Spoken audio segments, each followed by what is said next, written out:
今日我哋嚟到咧，好多鋁窗公司都未必敢入嚟做維修嘅屋苑喎，因為呢度21棟大廈啦，每一棟大廈佢嘅鋁窗咧都各具特色嘅，而且仲有好多唔同嘅露台提升門啊、工作門等等，淨係配件都有幾十款啊，而部分啦仲需要落到吊船啦或者搭棚先至可以做到維修喎，所以呢個屋苑對維修嘅安全啦、設備或者技術咧都係好高要求嘅。我講緊嘅喺邊度呢？就係我身後嘅迎海啦。今集最尾仲會同大家講講使用吊船嘅申請流程喎，千祈唔好碌走啊！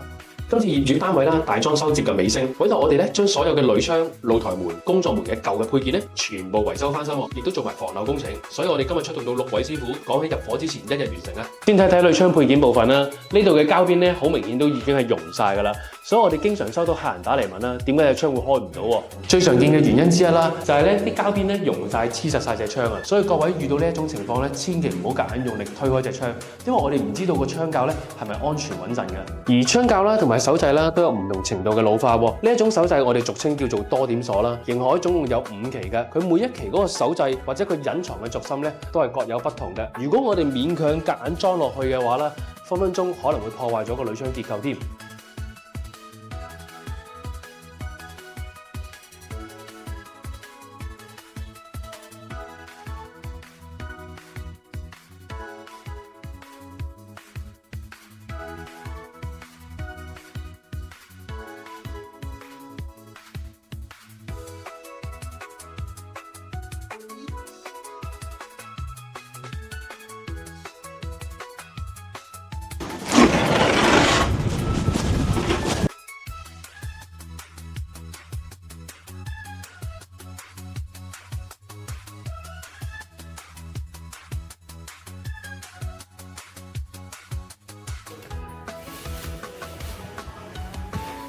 其實一般更換鋁窗嘅配件啦，未必需要使用到吊船嘅喎。但係點解今次我哋會用到呢？除咗要裝拆呢啲又大又重又溶膠邊嘅窗之外啦，最主要嘅原因係因為我哋要做防漏嘅工程啊。防漏工程啦係屬於一啲室外嘅高空工作嚟嘅喎。迎海呢一度啦，每一期每一座嘅外牆咧都各具特色㗎，有一啲係玻璃幕牆面啦、鋁板面啦或者瓦仔面等等。而每一座有啲單位咧仲係特色單位添。而今次17座 B 單位呢度啦，正正就係因為佢外牆咧唔適合可以打棚架，我哋今次就用到吊船啦。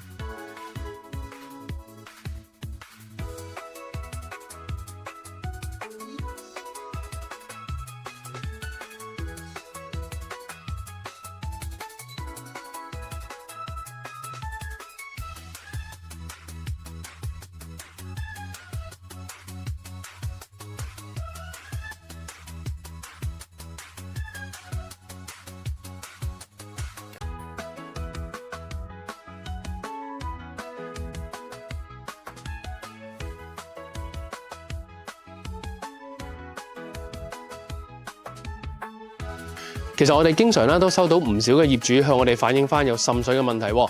如果你都有需要去申請吊船做一啲防漏嘅工作，或者其他各類嘅維修，係要點樣做啦？首先第一啦，要去管理處去填寫翻申請嘅文件啦。咁第二，要提供翻有效嘅保險文件俾佢哋。第三，就要聯絡翻吊船嘅保養商啦，喺落船之前進行驗船。咁大概5至10個工作天度就會批准㗎啦。咁當然啦，我哋都會有一條龍嘅服務去包辦晒所有嘅手續㗎啦。咁如果你有任何嘅疑問，歡迎向我哋查詢嘅。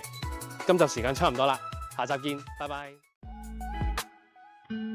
陽光鋁窗服務，用心為你創造。